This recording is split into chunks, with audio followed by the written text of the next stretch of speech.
But there's a little island I long there to be. Prince Edward Island is heaven to me.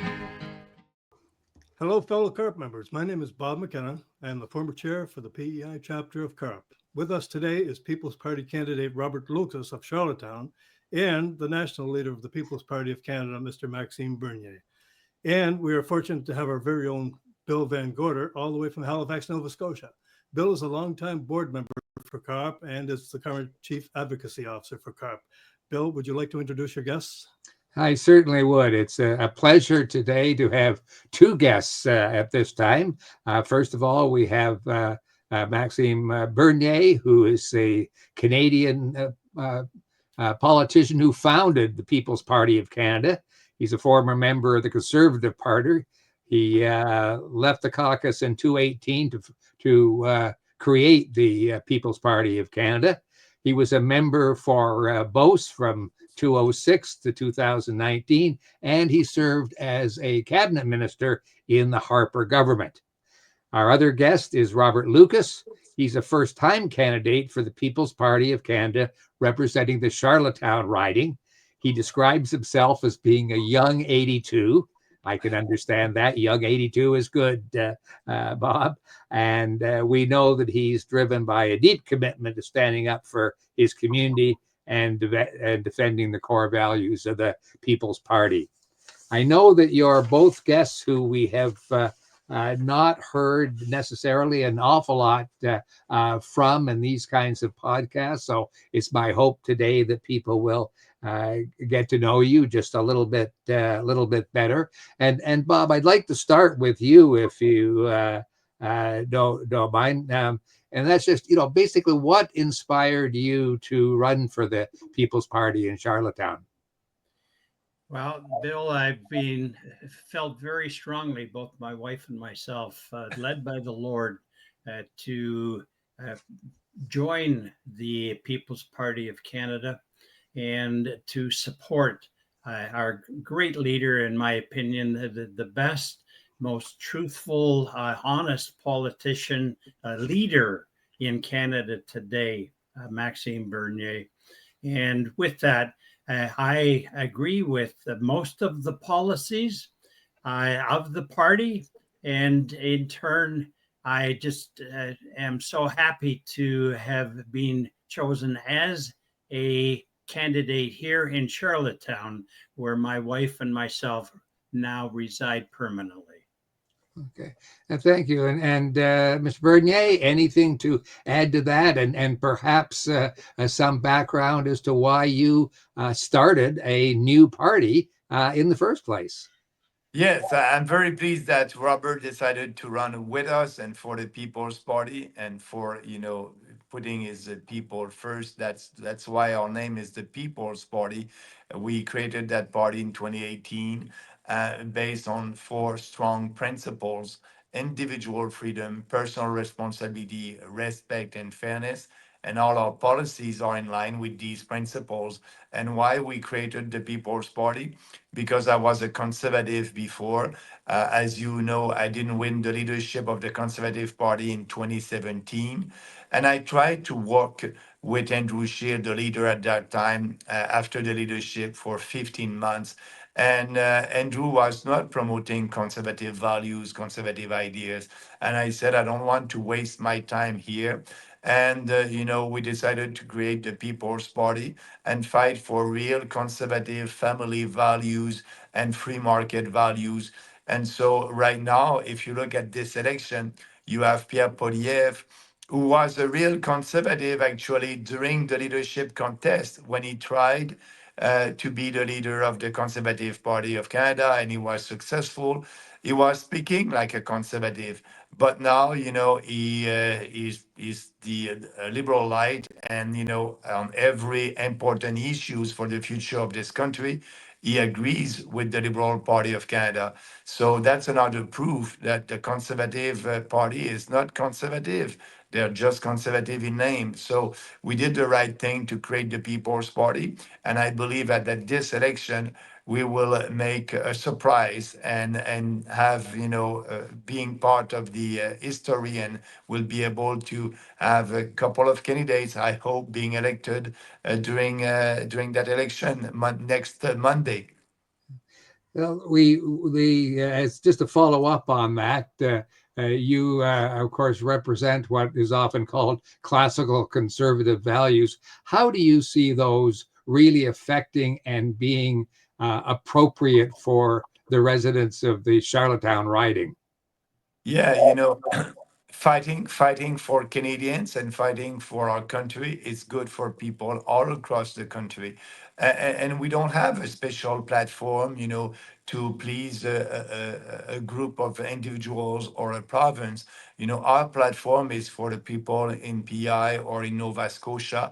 We will give more autonomy to your provincial government.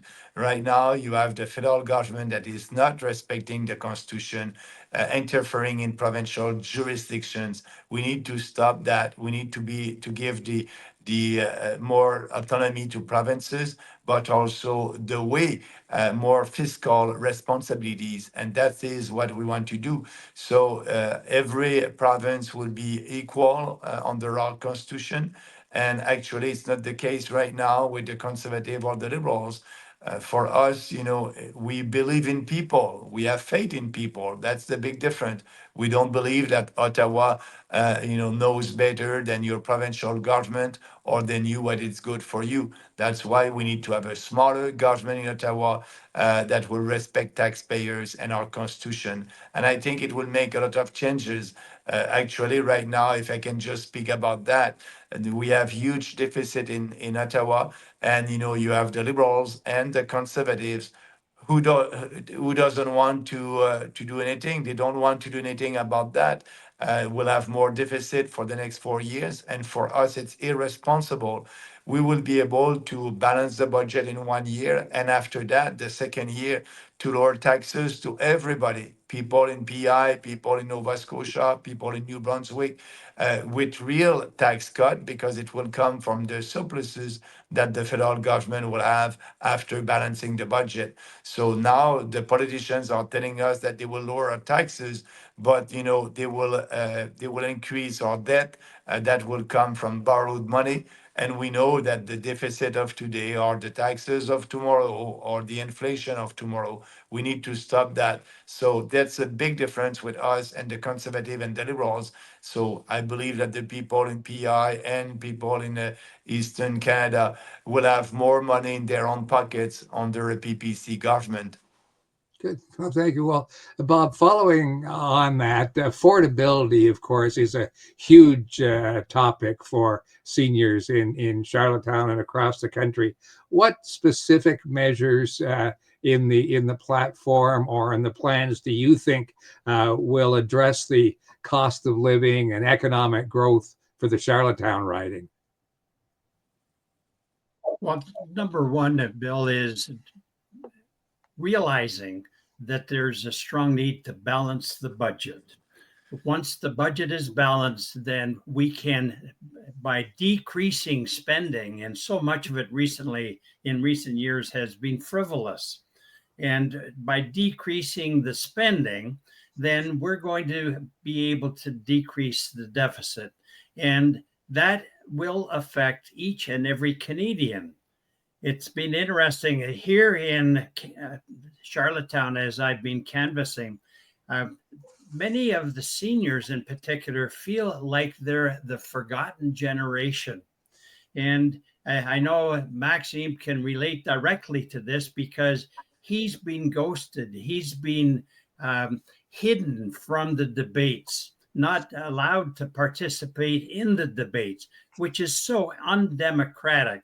And with that, to work with the seniors and to help them to choose. They can choose to be ghosted and canceled, or they can choose to realize that they are worthy, that they count, that they're loved, that they're caring, that they have wisdom, that they have discernment, that they can pass along not only to other seniors to help encourage and provide some faith, hope, and love, but in turn, they can also touch the youth of today, which have missed seemingly so much of that.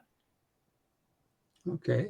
Thank you. Mr. Bernier, healthcare, top concern for Charlottetown residents. You mentioned it briefly before, but how will your platform and your plans really help Charlottetown residents get access to the healthcare they so desperately need?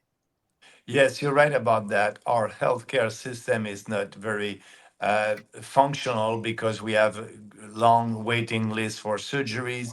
And in Canada, we are spending a lot of money for healthcare.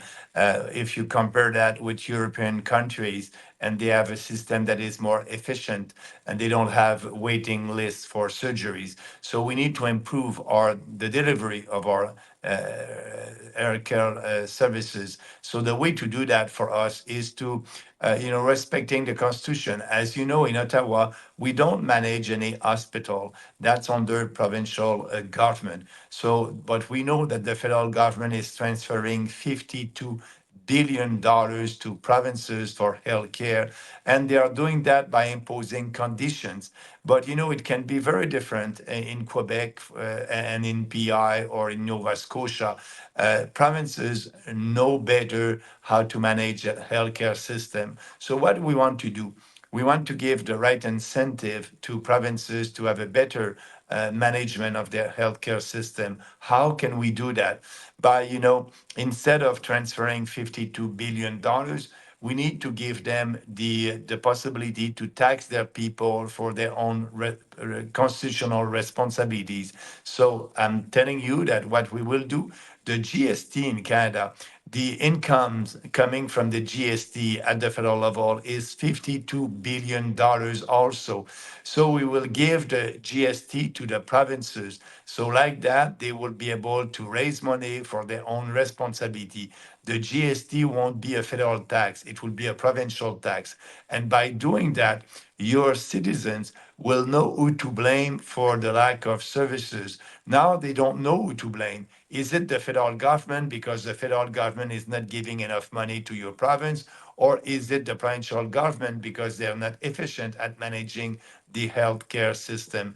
So by giving them the way to tax their own people, by giving them the money coming from the GST, provinces will have 100% responsibility. They will be able to raise money for that. They will be able to decide if they want more private delivery or public delivery of healthcare services. But everybody will have an insurance for their for these services, like in Europe. You have insurance that is paid by the government, but also you are able to choose if you want to go to a private clinic or a public hospital. So the provinces will have to decide what they want to do, and they will be free to decide if they want to have more private delivery or not, and if they want to put more competition in the system.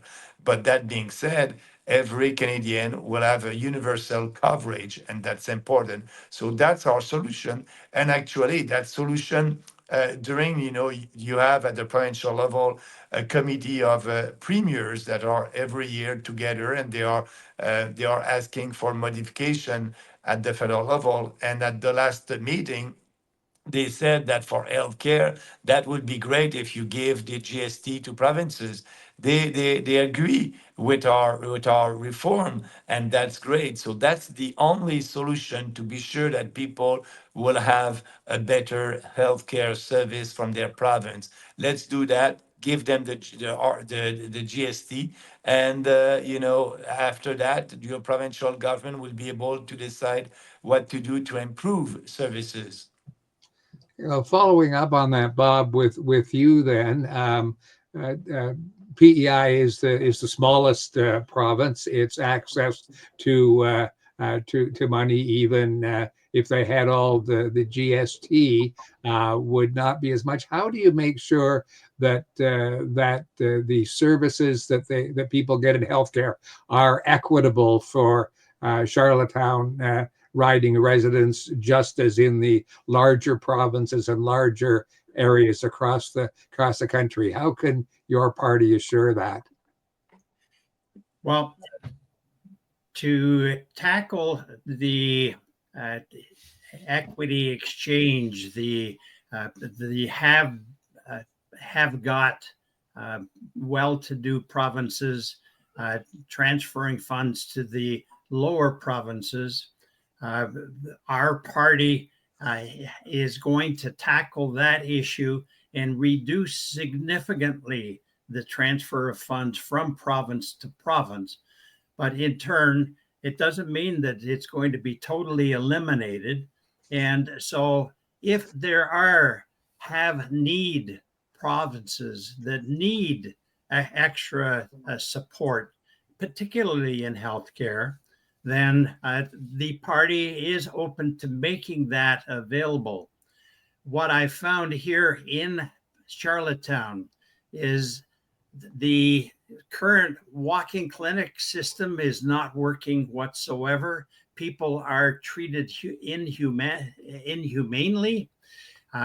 There are some good elements that I personally experience here in Charlottetown with the healthcare system. That the Queen Elizabeth Hospital, some of the staff have seemingly bent over backwards. They're doing all they can to provide excellent health care.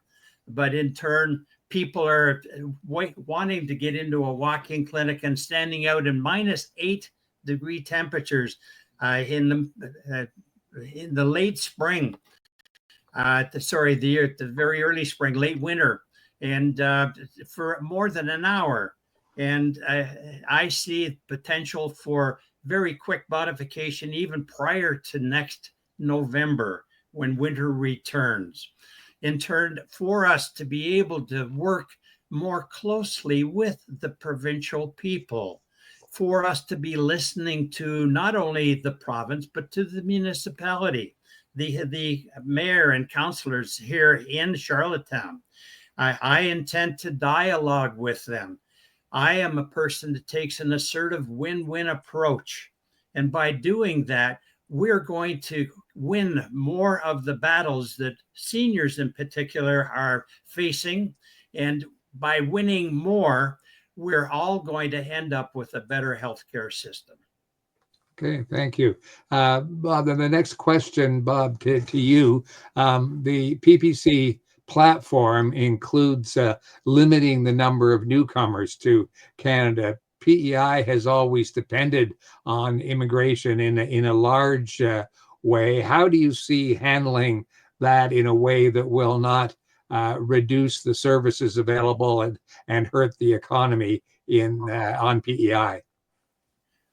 With excellent communication with the province, with the municipality, we're in a position where our PPC policy is merit-based on immigration. We have need for doctors, absolutely.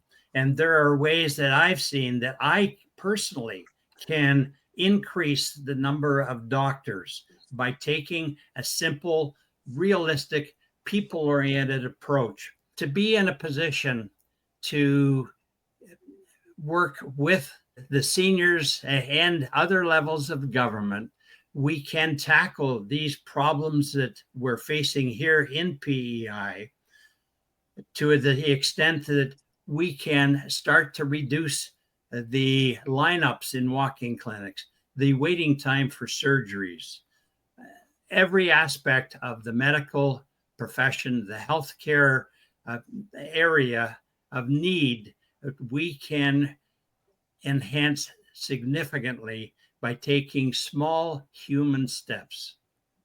Okay, good. And follow up to that, Mr. Bernier, in terms of new Canadians and how many we're allowing into Canada? Yes, yes. Speaking about doctors and the need for more doctors here in Canada, first, what we don't have in Canada, we don't have a real free trade across the country. We need to have that, and also the same thing for a doctor in Montreal cannot be a doctor in BC. And so we need to change that. We need to have mutual recognition and being sure that if you are a doctor in BC, you'll be able to be to practice in PI. And now that's not the case. That can take 3-4 years for that doctor to be approved in PI. So we need to change that first. Second, there's a lot of immigrants right now who are, very well qualified, and you have some doctors and nurses that are here, but they cannot work as doctors or nurses because of the trade barriers in between provinces. So we must do our best for them to be able to work in their field as a doctor or as a nurse. And also what we want to do, it's the having a moratorium on immigration. The immigrants that we have right now are not the immigrants that we need as a country. It's a cheap labor coming from India. The majority of them are coming from Africa or India, and they're working in Walmart or Tim Hortons. And, like when you have that, it's very difficult for young people or semi-retired Canadians to have a job like that. So let's have that moratorium for a couple of years, and that will solve a lot of our problems. But after that, when we will reopen our doors to immigration, we will have a program and we'll have immigrants that will come here because we need them. We need doctors, we need engineers, we need, professional people like we did in the past. You have to come here. If you want to be an immigrant, you will need to show that you will be able to have a job here because a Canadian entrepreneur was not able to find a Canadian for that job. And you must speak English or French. That will be easier for you to integrate into our society. So we need to go back to our system of immigration that we had in the past. And that's why more than 65% of Canadians are saying enough is enough with mass immigration, and including immigrants who are saying that also, because they came here, it was difficult for them. The federal government did not give them money. They had to work hard, integrate into our society, and now that's not the case anymore, and they're seeing that. So I think it's the best policies to keep this country united and to keep also um, our culture and our identity as Canadian. So that's our proposal on immigration. And so at the same time, that's why we need to be able to have doctors and nurses who want to work in PI. They must be approved as soon as possible to do that. Good. Well, thank you. Following up, and you did mention it, but Mr. Bernier, on a national level, tensions around tariffs, our relations with the United States have been prime concern, and there's a lot of concern on PEI about how that's going to affect their exports and livelihoods. What's the position of the party, and how would you handle Mr. Trump and those issues? Yes, we will do differently than what the liberals and the conservative are doing by imposing counter tariffs, dollar for dollar.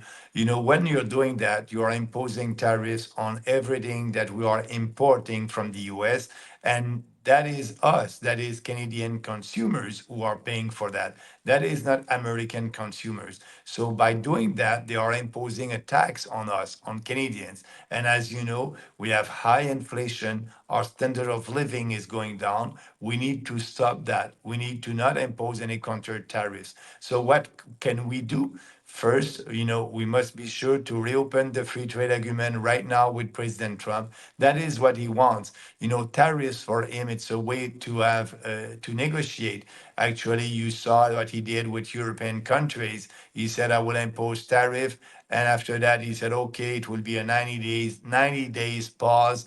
And he wants each of these countries to come to the table of negotiation and to have a new negotiation with Trump. And that's happening right now. So for us, the fact that we impose counter tariffs, That was not the right thing to do because Trump wants reciprocal tariff. And our proposal would be to impose zero tariff to have a real free trade. And Trump will have to do the same. But by doing that, we need to put everything on the table and to have a real discussion and negotiation.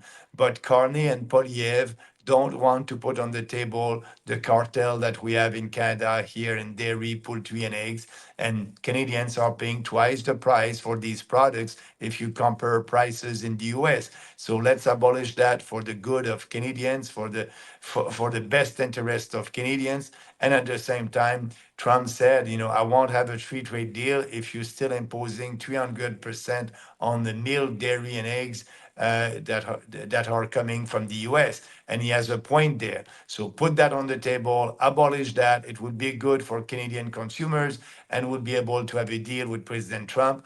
But Carney and Poliev want to protect that cartel and not working for all Canadians. So I think that's the way to manage and to have a new deal with President Trump. And that's the only way that we can be able to have that trade deal with President Trump. Okay, thank you very much. Bob, this is your first time running as a candidate.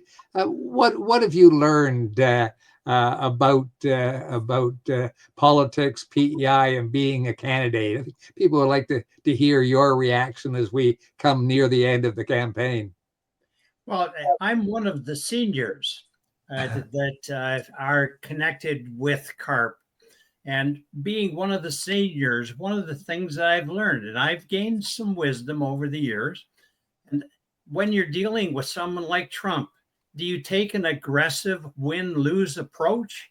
I don't believe so, because what's going to happen? You're very likely going to lose. And that's what our current leaders of the other big parties have been doing. They've been taking a win-lose approach. Very simply, you take a win-win approach, an assertive approach. By taking that assertive approach, we have a far better chance of winning with Trump, not against him. And the Americans in general are with us. They like us. They love us as neighbors. And so for us to be reciprocating, as we have so many times over the decades, we have proven to be the best possible neighbors that we can be. We have to keep things simple. We have to take an assertive approach to be able to work with the U.S., with any of our other trading partners. But we also need, as a new candidate here in PEI, simply to communicate better. We need to get rid of the lies and the deceit of media and government. We need to start hearing and speaking far more truth. And as we do that, fake news, being deceived, being lied to, we should be punishing people that are doing that. That when we start doing that, we're going to start reducing the lies and the deceit, and we're going to be increasing the truth.